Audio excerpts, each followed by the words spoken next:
Stéphane Cassino. Un GI, un cow-boy, un motard, un ouvrier, un indien et un policier, les Village People, leurs chansons ont fait le tour du monde.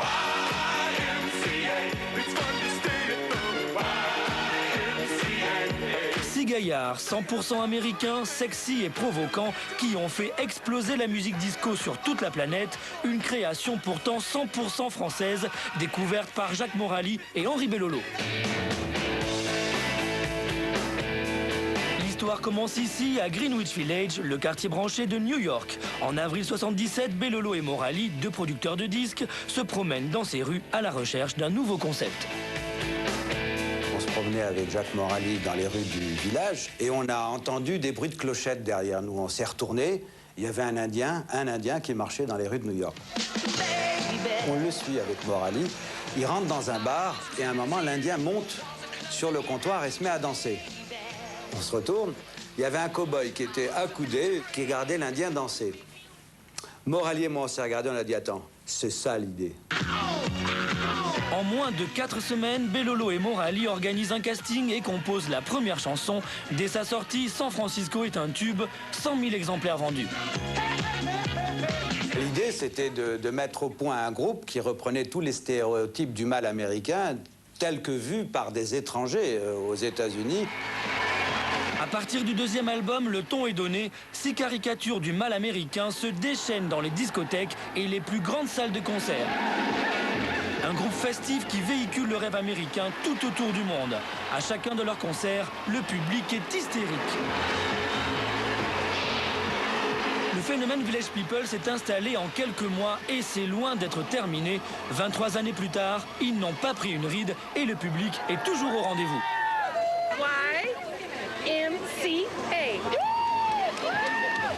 La semaine dernière, ils donnaient un concert en plein désert californien et nous étions là.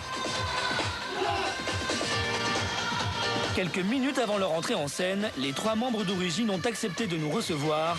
C'est la première fois depuis 21 ans qu'ils répondent à une interview pour la télévision française. Je m'appelle Alexander Bryant. Je m'appelle Felipe Rose. Je m'appelle David Hodo. Je me souviens de nos débuts, je me disais, ça va être soit un immense succès, soit un terrible fiasco. Moi, j'ai pensé que c'était une idée stupide. Le titre qui a propulsé le groupe en tête des hit-parades, c'est celui-ci, Macho Man. Au total, plus de 6 millions d'exemplaires vendus, un succès planétaire.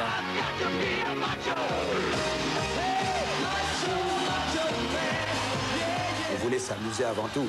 En même temps, on était curieux de savoir si cette sauce qu'on avait mis au point allait prendre. Elle a pris au-delà de nos espérances.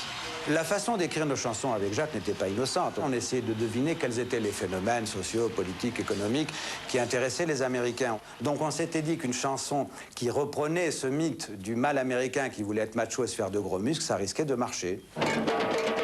Aujourd'hui, le culte du corps n'a pas faibli, surtout ici à Venice Beach, Los Angeles. Le thème du macho man est toujours très à la mode, dans la rue, mais aussi sur la scène. Souvenez-vous de notre premier concert. Lorsque nous sommes entrés en scène, le public n'avait jamais vu un groupe comme le nôtre. C'est vrai, c'était pour eux une expérience unique. Après Macho Man, c'est YMCA qui bat tous les records. 15 millions d'albums vendus, numéro 1 dans 24 pays.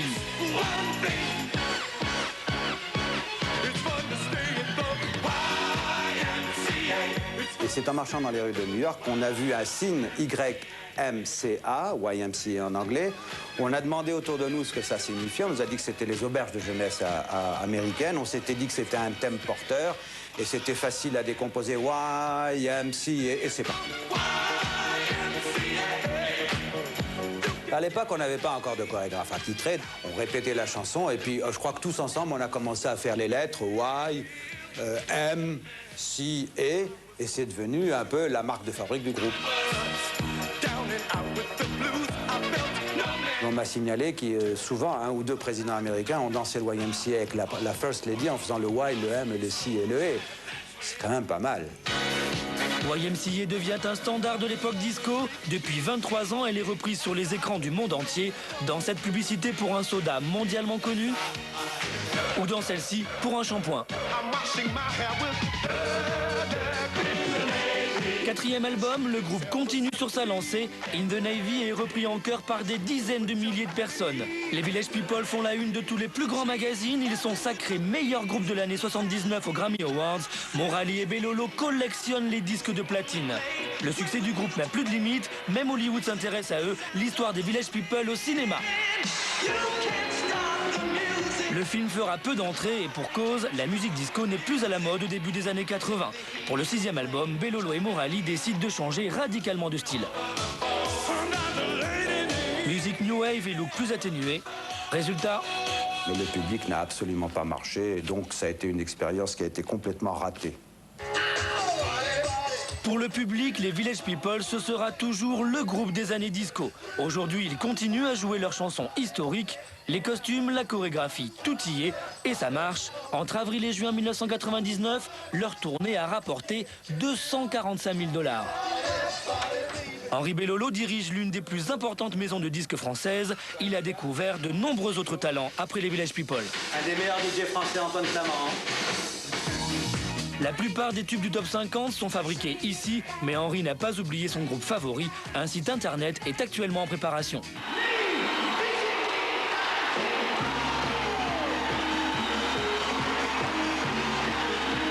Le 18 décembre prochain, à Londres, au stade Wembley, 65 000 personnes viendront applaudir les Village People. Henri Bellolo sera là pour revivre une période inoubliable, l'époque où il faisait danser le monde entier au rythme de sa musique, le disco.